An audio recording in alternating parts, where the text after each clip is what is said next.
So far we have been doing SOD review in Excel, but at some point we couldn't make the next step. We felt we were only touching the top of the iceberg, and we knew there were much more risks in our system.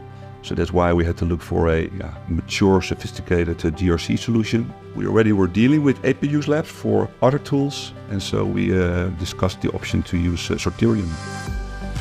My name is Piet Jan Van Egdom. I work for Nikon Europe BV, currently the Business Application Services team. The main challenge was we need to comply with a framework similar to the SOX framework in the US. For IT, it means we had to focus on two areas: change management and SAP Access Control. We started a project where we established a connection between our SAP system and the Soterion cloud. The module that we are using is called Basic Review, the periodic review, where the business has to review critical access and SOD risk. And we are using the self-service for password reset, which is going to save our first line support a lot of time. We now see, in fact, for the first time, our real risk exposure, which was even higher than what we anticipated. So we're now able to fine-tune the risk profile on Soterion. So yeah, even after a few months already, you see the benefits that the tool has for us.